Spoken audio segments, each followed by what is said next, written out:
Mari datanglah, kau yang lelah, mari datanglah. Sungguh lembut Tuhan Yesus memanggil. Kau yang sesat, marilah. Shalom adik-adik pra-remaja HKBP Sutoyo. Perkenalkan, saya Inang Pendeta Sri Dewi Panjaitan yang ditugaskan menggantikan Inang Pendeta Soni Lasma Sinaga melayani di gereja kita HKBP Sutoyo. Salam kenal buat kita sekalian. Kiranya Tuhan memberkati kamu, kita semua, dimanapun kita berada. Hari ini saya akan menyampaikan firman Tuhan bagi kita. Namun sebelum kita mendengarkan firman Tuhan, marilah kita berdoa. Kasih karunia Tuhan kita Yesus Kristus kiranya menerangi hati dan pikiran kamu sekalian untuk memahami dan menghidupi firman Tuhan. Amin. Adik-adik yang terkasih dalam nama Tuhan Yesus Kristus, firman Tuhan dalam minggu kita hari ini tertulis di 1 Yohanes 4 ayat 7 sampai ayat ke-8. 1 Yohanes 4 ayat 7 dan 8 dikatakan demikian. Saudara-saudaraku yang kekasih, marilah kita saling mengasihi. Sebab kasih itu berasal dari Allah, dan setiap orang yang mengasihi lahir dari Allah dan mengenal Allah. Barang siapa tidak mengasihi, ia tidak mengenal Allah, sebab Allah adalah kasih. Demikian firman Tuhan. Kalau Inang tanya, siapa sih yang paling kamu kasihi dalam hidupmu? Mungkin jawaban kita berbeda-beda. Ada yang menjawab orang tuanya, ada yang menjawab temannya, sahabatnya, atau siapa saja yang mungkin dikasihnya saat ini. Terus kalau Inang tanya lagi, kenapa kamu mengasihi mereka? Mungkin jawaban kita juga berbeda-beda. Ada yang mengasihi orang tuanya karena orang tuanya sudah berjasa dalam hidupnya, membesarkan dia dari kecil sampai besar. Mungkin ada yang mengatakan, aku mengasihi orang tuaku karena hanya orang tuaku lah yang bisa memberikan apa yang ku mau. Ada juga orang mungkin mengatakan, aku mengasihi sahabatku karena hanya sahabatku lah yang mengerti curhatanku, atau sebagainya yang menjadi alasan kita. Apakah itu sesuatu yang salah? Mungkin tidak. Tapi ada alasan yang harus kita miliki ketika kita mengasihi orang lain. Itu yang mau disampaikan oleh Yohanes, murid Yesus, dalam teks firman ini. Dia berkata, saudara-saudaraku yang kekasih, marilah kita saling mengasihi. Kita diajak untuk saling mengasihi. Saling itu adalah aku mengasihinya dan dia mengasihiku. Saling itu artinya saling melengkapi, saling memahami, saling menerima. Lalu dikatakan lagi, sebab kasih itu berasal dari Allah. Untuk mampu saling menerima, saling mengasihi, saling melengkapi, kita harus tahu bahwa kasih yang ada dalam diri kita adalah berasal dari Allah. Emangnya bagaimana sih kasih yang berasal dari Allah? Coba kita lihat dan kita ingat bagaimana dan mana bentuk kasih Allah terbesar dalam kehidupan manusia. Dikatakan, karena begitu besar kasih Allah akan dunia ini, Allah memberikan anaknya yang tunggal, Yesus Kristus, untuk menebus dosa manusia. Ya, kekurangan kita manusia adalah karena kita penuh dengan dosa. Dan kekurangan itu mau dilengkapi dan diperbaiki Allah melalui Yesus anaknya. Dia berikan Yesus untuk mengampuni dosa kita, supaya kita semua bisa menjadi orang yang hidup di dalam kehidupan yang baru. Dan kehidupan yang baru itulah yang pada akhirnya membuat kita menjadi mampu mengasihi orang lain. Jadi kita tidak lagi mengasihi seseorang itu hanya karena masalah sebab akibat. Contohnya, aku mengasihimu karena kamu mengerti aku. Meskipun aku tidak dimengerti olehmu, aku tetap harus mengasihimu. Jadi itu jawaban seorang anak Allah. Dia tidak lagi mengasihi orang lain dikarenakan dia sudah menerima kasih. Dia tidak harus berharapkan sebuah imbalan dari kasih yang dia lakukan terhadap sesamanya. Tetapi dia mengasihi meskipun tidak diterima, meskipun tidak dikasihi, meskipun tidak direspon oleh orang yang dikasihi, karena memang dia sudah menerima kasih Allah, yaitu Yesus Kristus. Yesus mengubah cara manusia mengasihi. Tidak lagi kasih yang sebab akibat, tetapi kasih yang tetap memberi, seperti air yang terus mengalir. Meskipun dia harus menghadapi tantangan, dia tetap harus memberi kasihnya. Itulah kasih Allah. Karena dikatakan, dan setiap orang yang mengasihi lahir dari Allah dan mengenal Allah.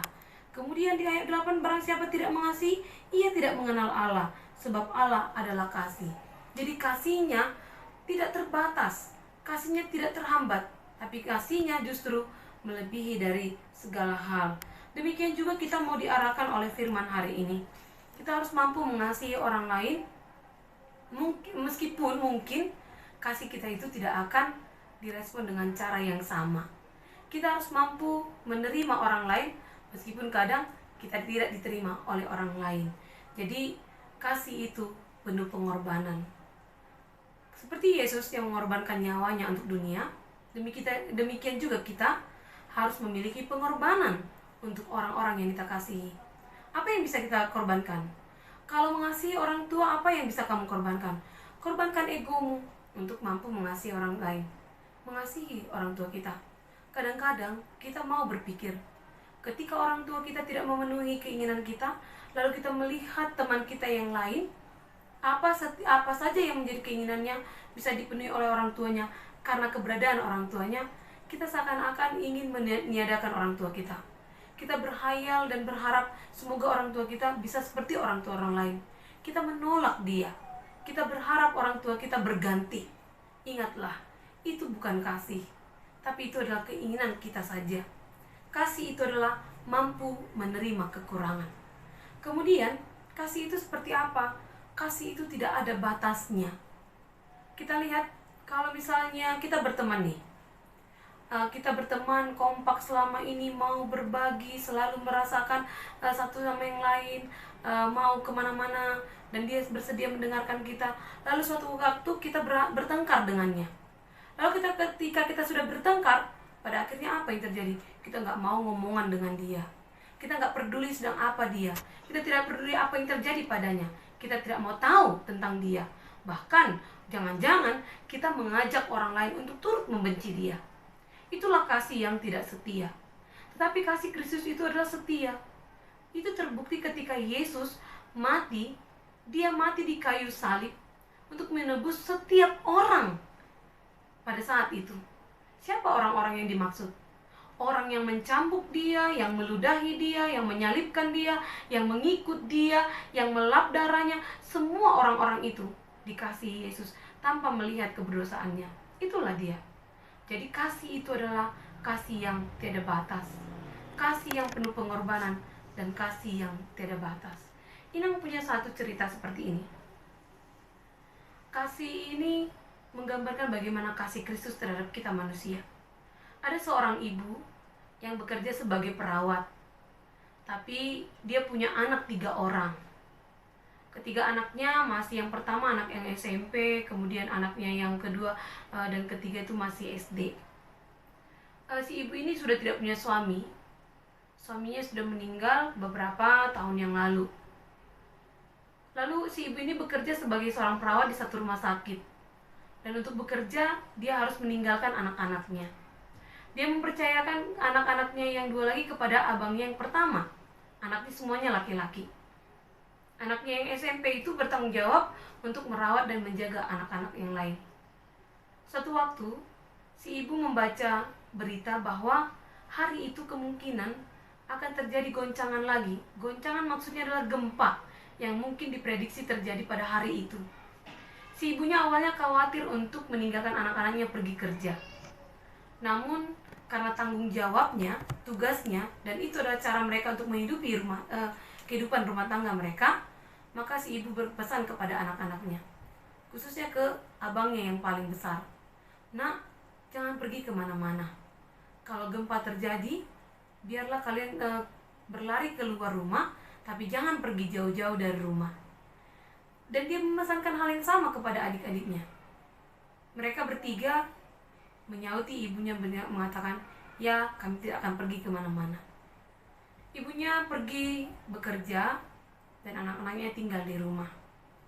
Benar prediksi dari pemerintah waktu itu yang mengatakan akan ada terjadinya gempa. Namun sebelum terjadinya gempa, si abangnya itu ditemui oleh temannya. Temannya ngajak abangnya untuk bermain. Yuk kita main yuk, katanya. Lalu dia bilang, aku gak bisa karena aku harus menjaga adik-adikku. Ya udah, bawa aja adik-adikmu, kita sama-sama menjaganya, katanya.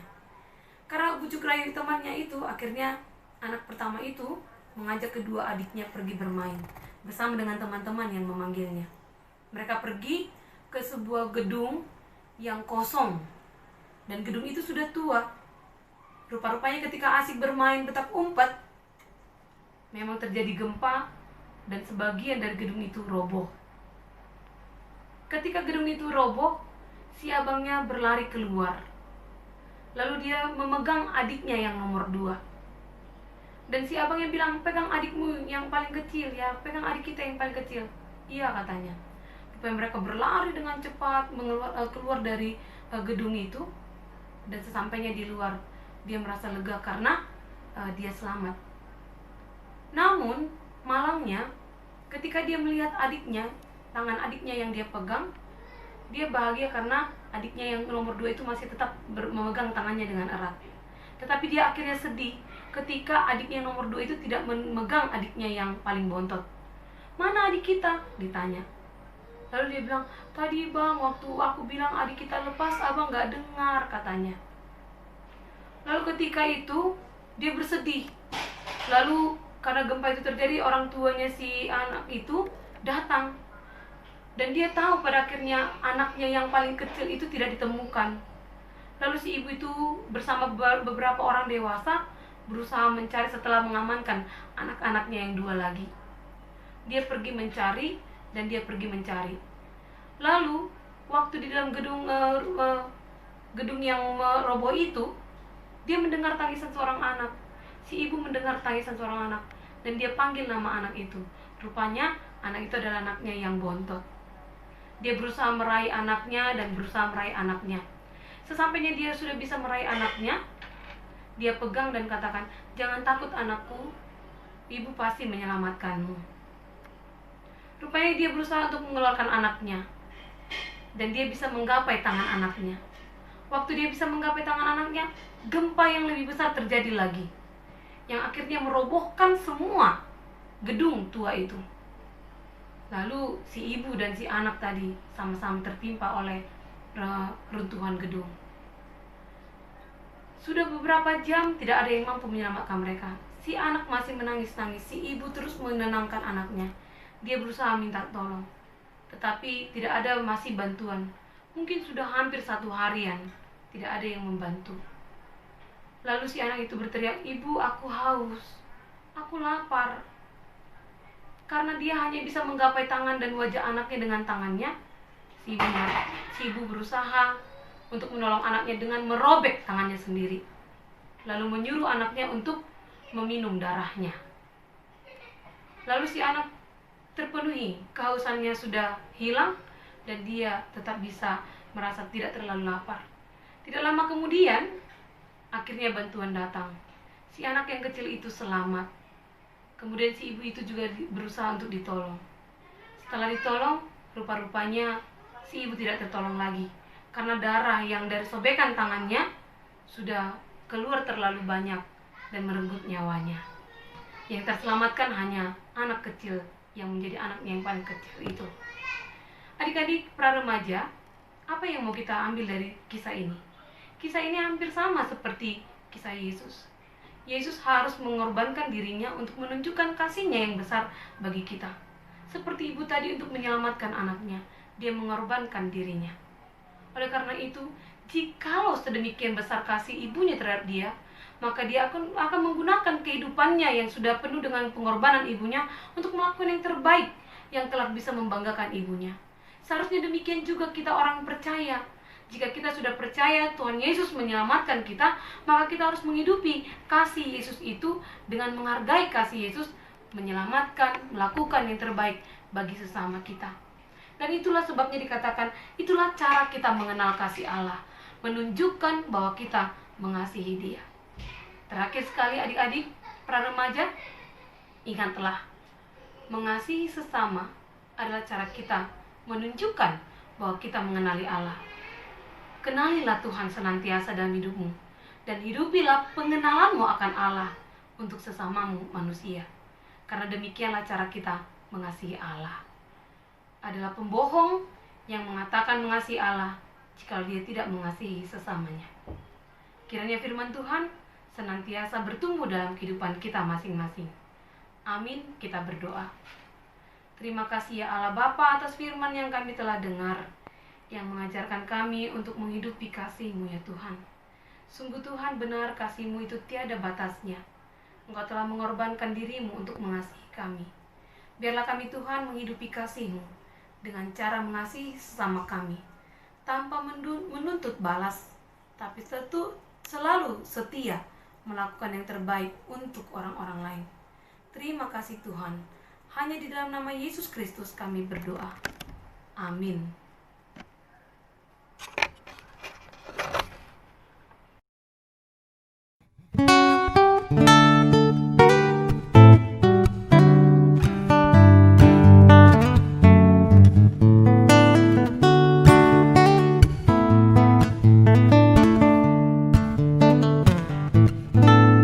Tuhan menetapkan langkah-langkah orang yang hidupnya berkenan kepadanya. Apabila ia jatuh, tak sampai tergeletak, sebab Tuhan menopang.